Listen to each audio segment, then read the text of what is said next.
personas. ¿Por qué la fe cristiana está dividida? O lo que es lo mismo, ¿por qué hay tantas denominaciones o iglesias cristianas diferentes? Para conocer la respuesta, debemos remontarnos algunos cientos de años atrás, hacia la época del mismo ser que ha dado origen a la fe mayoritaria de un continente en el que ni siquiera nació, Jesucristo. Jesucristo nació judío, pueblo que posee una fe propia conocida como judaísmo, por lo cual Jesucristo fue educado creyente de esa fe. Significaba que adoraba en las mismas sinagogas que sus compatriotas. Los problemas comenzaron apenas cundió la popularidad de Jesús como el Mesías esperado, el Hijo de Dios, pues los dirigentes de la iglesia judía nunca le creyeron, y más creció su odio hacia él debido a las críticas que él hacía de sus prácticas erróneas, y debido a que como Hijo de Dios, proclamaba tener la autoridad para llamar sus propios ministros, a cuyos principales 12 llamó apóstoles. Por lo tanto, los sacerdotes y autoridades políticas judías decidieron hacer con él lo mismo que habían hecho con casi todos los profetas anteriores, es decir, matarlo. Una vez que Jesús ya no estaba entre ellos, los apóstoles tomaron las riendas de las congregaciones, y podemos apreciar claramente que ellos ya celebraban sus propias reuniones de adoración separadamente a las de la religión judía. La razón era muy sencilla. Los seguidores de Cristo lo aceptaban como el Hijo de Dios y el Salvador, cosa que los judíos no han aceptado hasta el día de hoy. Después de la muerte de Cristo, los judíos continuaron persiguiendo a los cristianos. También los romanos se sumaron a la persecución. Una vez que los apóstoles y muchos de los creyentes en Cristo fueron muertos, la iglesia cristiana antigua tuvo que ingeniárselas para continuar funcionando, pero esto conllevó muchos problemas, pues comenzaron serias discusiones referentes a diversos puntos de doctrina, ya que no había voces que los miembros de la congregación reconocieran como autorizadas para dar una respuesta satisfactoria. Para tener un ejemplo de cómo la doctrina cristiana original fue sufriendo modificaciones con el paso del tiempo, basta con repasar la lista oficial de papas y los hechos más trascendentales que hicieron durante sus administraciones, tales como ordenar a las mujeres para entrar a la iglesia con la cabeza cubierta en el año 67 al 76, la institución del agua bendita entre el año 105 al 115, etc. Así pues, durante el primer siglo después de Cristo y la mayor parte del segundo, las congregaciones de cada ciudad donde las hubiera continuaron con un líder a la cabeza denominado obispo, que resulta un sinónimo de pastor, título tomado de la tradición judía. Sin embargo, por aquella época, cada iglesia cristiana o congregación era independiente la una de la otra y no estaban confederadas o unidas en ningún tipo de asociación, excepto por su fe. En otras palabras, y hablando en términos puramente históricos, la Iglesia Católica Apostólica Romana, que proclama haber sido fundada por el mismo Jesús, no existía aún durante el segundo siglo de nuestra era, ni existiría hasta muchos años más tarde. Como es bien sabido, la máxima autoridad católica es el Papa, y los católicos afirman que el primer Papa fue el apóstol Pedro. Empero, en ninguna parte de la Biblia se menciona que Pedro haya sido nombrado Papa por Jesús, y esto es porque la palabra Papa no fue aplicada al máximo dirigente católico sino hasta el siglo XI, cuando Urbino II, obispo de Roma, propuso que se usara ese término para denominarlos, pues hasta ese año, 1093, se les llamaba Pontífice Romano u Obispo de Roma, o sea, que en realidad el primer papa no fue Pedro, sino más bien Urbano II. La razón es obvia. Pero, ¿por qué la máxima autoridad católica estaría en Roma? ¿No resultaría más lógico que estuviera en Jerusalén? Además, ¿no eran los romanos perseguidores de los cristianos? La respuesta a esta subsecuente interrogante nos lleva al nombre mismo de la iglesia en cuestión: Iglesia Católica Apostólica Romana. Durante el siglo III aproximadamente, los obispos de Roma decidieron que al estar en la sede del gobierno político más poderoso del mundo de aquel entonces, debían tener también la mayor jerarquía sobre los demás obispos, y por ende, sobre las demás congregaciones cristianas. Durante los años sucesivos, los demás obispos de Roma reclamaron la misma supremacía sobre las demás iglesias. Es ahí donde comienza la historia del líder eclesiástico de una iglesia local como líder de un movimiento religioso de clase mundial. Para justificar su reclamo de hegemonía, argumentaron que Pedro, sucesor de Cristo en el liderato de su fe, había sido el primer obispo de Roma. Sin embargo, como ya hemos mencionado antes, el obispo era la persona a quien se ponía al frente de una congregación para que se hiciera cargo de ella. La Enciclopedia Católica, al justificar la sucesión de San Pedro a través de los papas, cita correspondencia entre autoridades cristianas, donde solo se hace referencia a la idea de que los obispos de Roma heredaron de Pedro la autoridad para legislar sobre el resto de las congregaciones. Curiosamente, estas referencias abundan a partir del siglo III en adelante, mientras que hacia atrás suman apenas 2 o 3. Incluso, hace mención de una idea contraria a la que ellos sostenían. El episcopado petrino era, según los opositores, una novedad que venía de los primeros días del siglo III y que había suplantado una tradición más antigua, según la cual Pedro y Pablo habían sido los cofundadores y Lino el primer obispo. La verdad es que Pedro no dejó ningún documento donde haga constar que los obispos de Roma son sus sucesores o cabeza de la Iglesia como conjunto. Pedro no pudo haberse hecho cargo de esa congregación, debido a que sus constantes viajes le habrían impedido cumplir debidamente con las obligaciones que eso conlleva.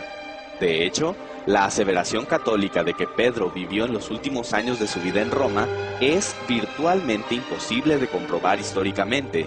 Inclusive, la misma Enciclopedia Católica lo afirma de la siguiente manera.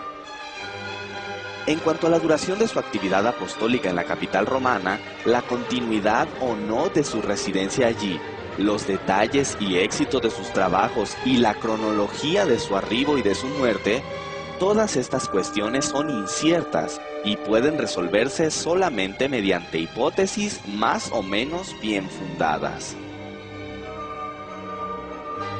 Pero, sobre todo, hay que recordar que Pedro tenía una jerarquía mayor que la de un simple pastor u obispo. Él era un apóstol, título que recibió de manos de Jesús. Roma fue considerada sede de la autoridad cristiana desde el siglo III, pero no hay que pensar que eran aceptados por el gobierno romano. Como hemos mencionado antes, aún eran perseguidos tanto por judíos como por romanos. Sin embargo, la situación cambiaría drásticamente, cuando en el año 313, un emperador decretó el fin de la persecución hacia los cristianos. Se trataba de Constantino el Grande, quien dio el primer paso firme en la organización de una confederación de las congregaciones cristianas bajo un mismo nombre. A más de 300 años después de Cristo, la Iglesia Católica no existía aún.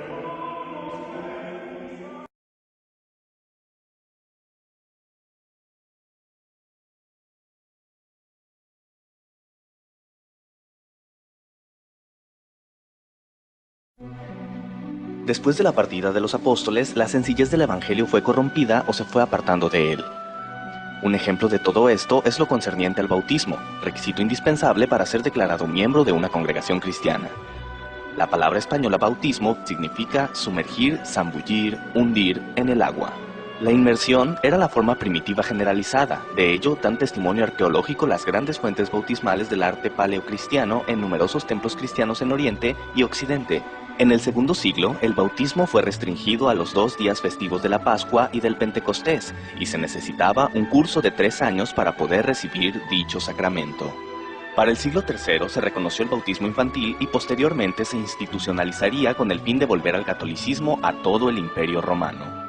El primer escritor cristiano que menciona el bautismo infantil es Tertuliano, y él se opuso. Nosotros no somos lavados para después cesar de pecar, sino porque hemos cesado de pecar. John L. Mosheim, en su libro Ecclesiastical History, escribe: el método antiguo de gobierno eclesiástico parecía subsistir en general todavía, mientras al mismo tiempo variaba el mando primitivo y degeneraba hacia la forma de una monarquía religiosa. Es un hecho históricamente aceptado que había pugnas de poder dentro de los círculos ministeriales del cristianismo. Sin embargo, no todos estaban dispuestos a aceptar tales reformas jerárquicas tan fácilmente. Si todas las comunidades, fraternidades cristianas son iguales, lo son sus obispos, como sucesores de los apóstoles con los mismos derechos entre sí. Por eso, los obispos o jefes de comunidades son colegas o coepiscopos. Las cuestiones que hemos mencionado hasta ahora no eran las únicas controversias que se manejaban. Era evidente que no había orden dentro del cristianismo y mucha confusión. Es ahí donde entra en escena Constantino. Nació en Naissus el 27 de febrero de 272 y a pesar de que los romanos habían perseguido ferozmente a los cristianos durante muchos años, Constantino se convirtió en su defensor, supuestamente tras haber tenido una visión en la que vio una cruz en el cielo y un sueño posterior en el que se le ordenó añadir un nuevo símbolo a su estandarte en 312 después de Cristo. Cabe hacer hincapié en que se hizo simpatizante del cristianismo, mas no se bautizó. Un año después, en 313, Constantino y Licinio, quienes eran los líderes del Imperio Occidental y Oriental respectivamente, firmaron el Edicto de Milán, en el cual se promulgaba la libertad de adoración en el Imperio Romano y daba a Constantino el título de legislador de la Iglesia.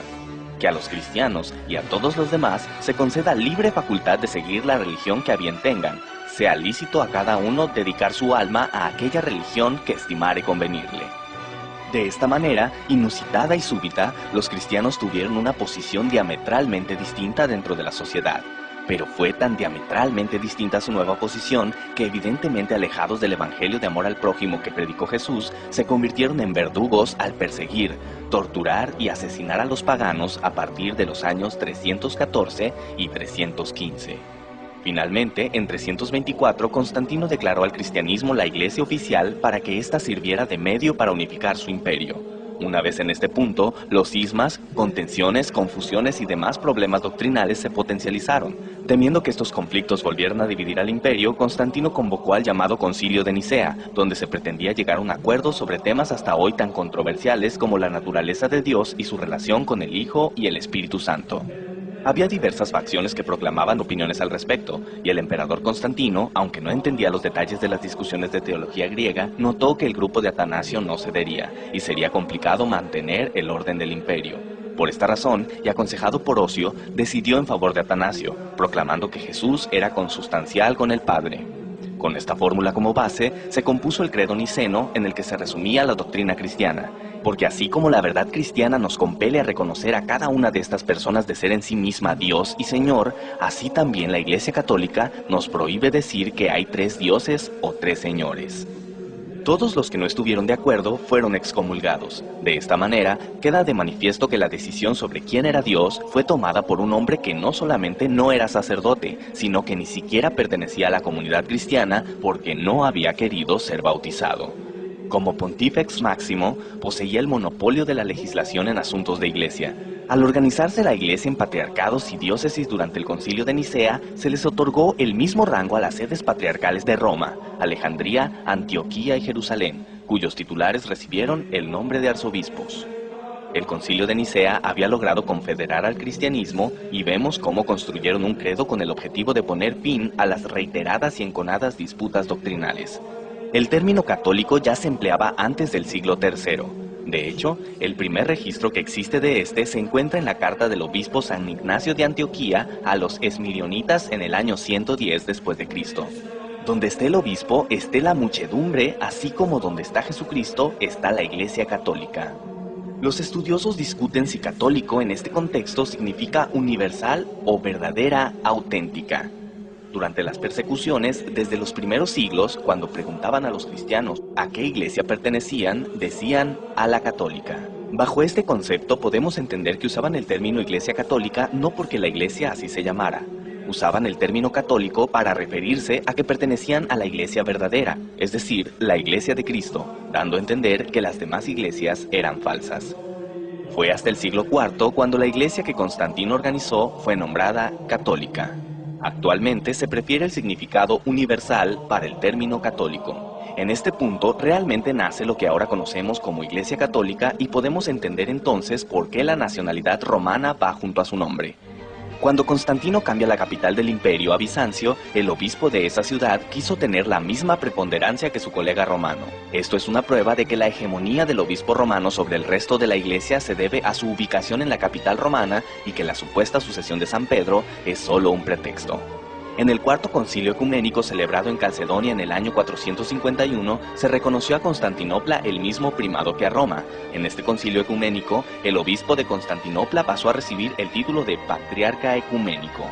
El obispo de Roma, León I, se opone a estas medidas y además decide resaltar su primacía adoptando el título de Pontifex Máximo que el entonces emperador romano, Flavio Graciano, había dejado de usar.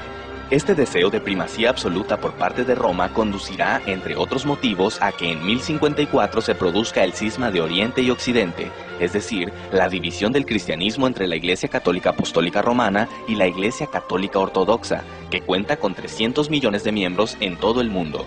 Pero Constantino no se enteraría de estos pleitos, pues moriría el 22 de mayo del año 337. Antes de morir, decidió que era el momento de bautizarse, y lo hizo en su lecho de muerte.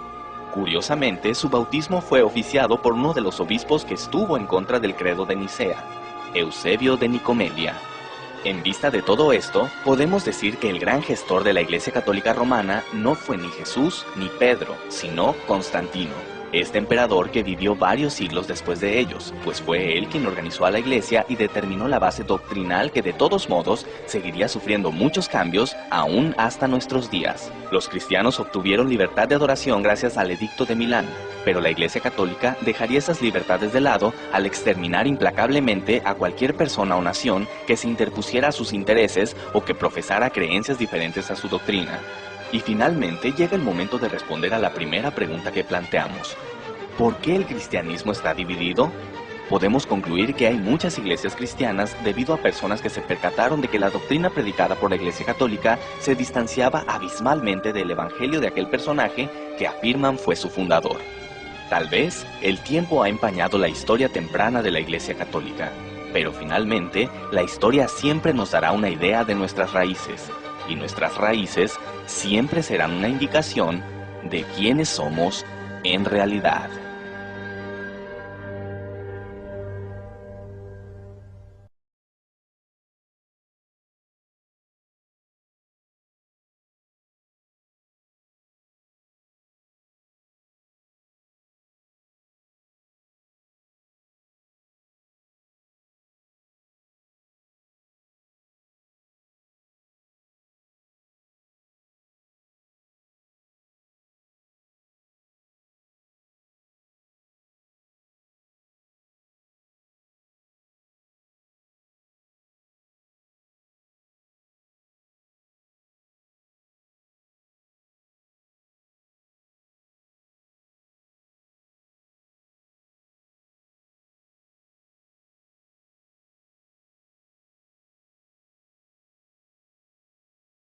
El siniestro origen de la Iglesia Católica. Este artículo para muchos sonará fuerte y lo es. Esperamos sea analizado especialmente por creyentes católicos, pues encontrarán información que desconocen acerca del catolicismo.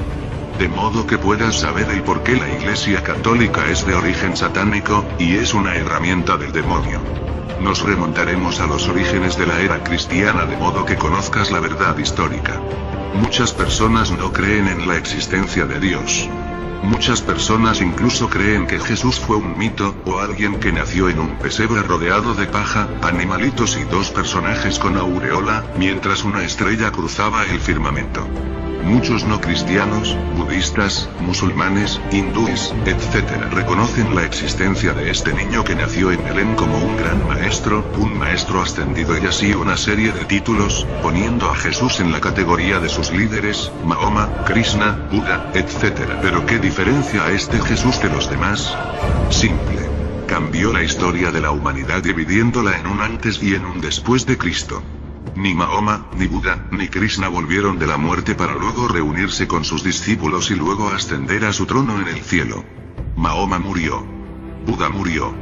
Krishna murió. Pero Jesús, a pesar de morir, volvió a la vida. Una vez que Jesús dejó este planeta, sus discípulos comenzaron a dar a conocer las enseñanzas que les fueron encomendadas.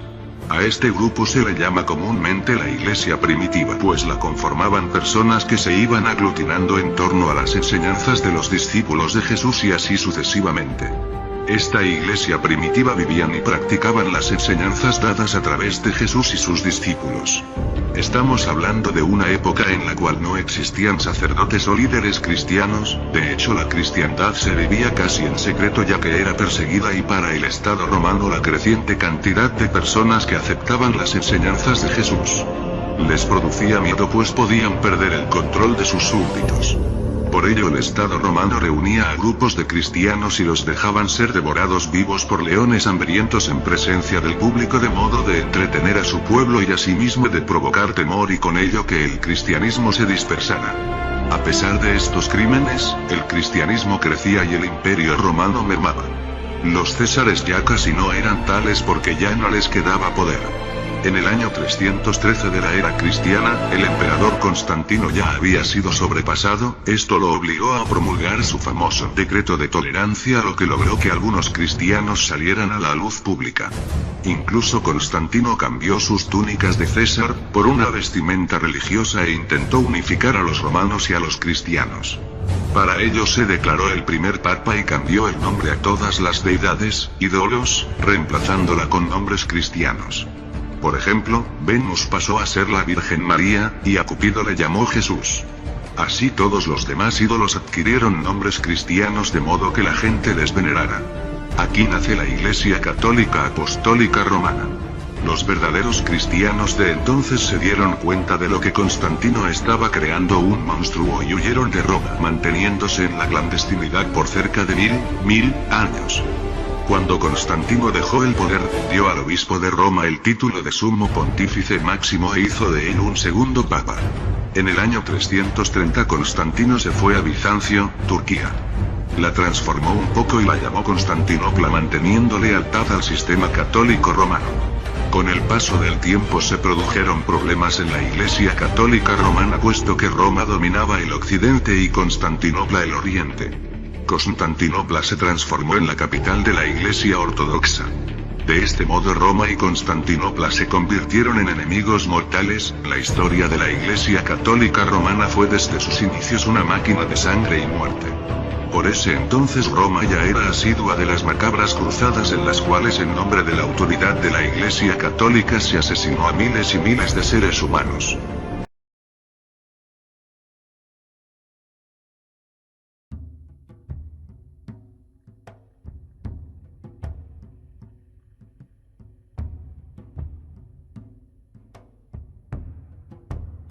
Ha sido datada con más de 1500 años de antigüedad y fue encontrada en el Museo de Etnografía de Ankara, Turquía. Aparentemente fue descubierto en el año 2000 y se ha mantenido en secreto. La Biblia aparentemente contiene el Evangelio de Bernabé, un discípulo de Cristo, y expone que Jesús no fue crucificado, ni era hijo de Dios, solamente era un profeta. El libro llama a Pablo el impostor. También, las afirmaciones de este documento indican que Jesús ascendió al cielo vivo y que Judas Iscariote fue crucificado en su lugar. Un informe efectuado por The Targ National indica que la Biblia fue capturada a una banda de contrabandistas en una operación situada en el Mediterráneo. Asimismo, añade que el grupo fue también acusado de ejecutar excavaciones ilegales y tenencia de explosivos.